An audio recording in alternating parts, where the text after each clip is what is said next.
வழங்குகிறார். நாகை மாவட்டம் நாகூரின் அடையாளம் இவர். நாகை நாகூரில் உள்ள 5 பள்ளிக்கூடங்களின் தாளாளர். எம்எல்ஏ என்ற அதிகாரத்தில் இருந்து களமாடாமல் களமாடியதால் இவர் கண்ணியத்திற்குரிய காயிலை விருதுக்கு தோன்றுகிறார். சமூகத்தின் எஸ்டிபிஐ கட்சி உட்பட அனைவரோடும் நட்பு மாறாமல் இருப்பதால் இவரை தேடியோ ஓடியோ பிடிக்காமல் கைக்கு எட்டிய தொலைபேசியை தேர்வு செய்தோம்.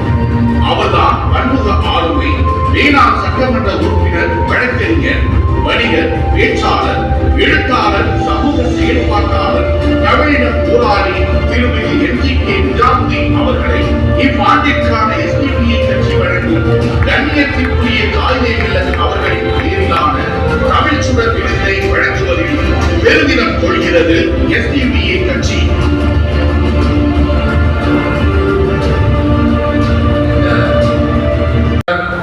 மரியாதைக்குரிய முன்னாள் சட்டமன்ற உறுப்பினர் அண்ணன் எம்.ஜி.கே. நிஜாமுதீன் அவர்களை அன்போடு அழைக்கின்றேன்.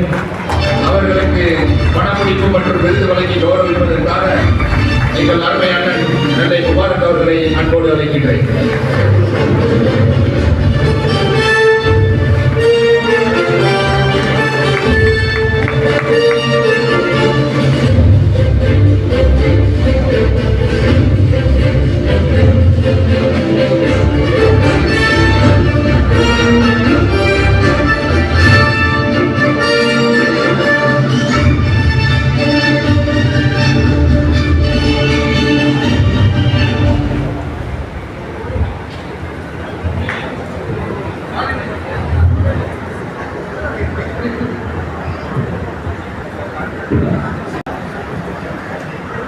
எஸ்டிபிஐ கட்சியினுடைய தமிழ் விருது நிகழ்ச்சியுடைய தலைவர் எனது அன்பு சகோதரர் ஆசா உமர்பால்,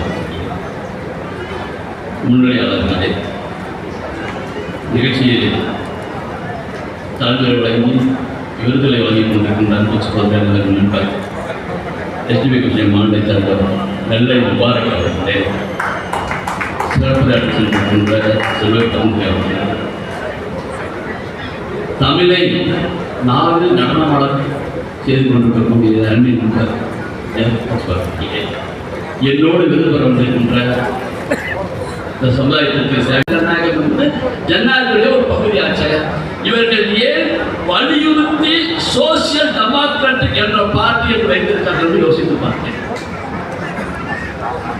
அவருடைய செயல்பாட்டிலிருந்து அந்த விடுதலை ஜனநாயகம் என்பது ஒரு பெரிய கடன், டெமோக்ராட்டி என்பது மிகப்பெரிய கடன்.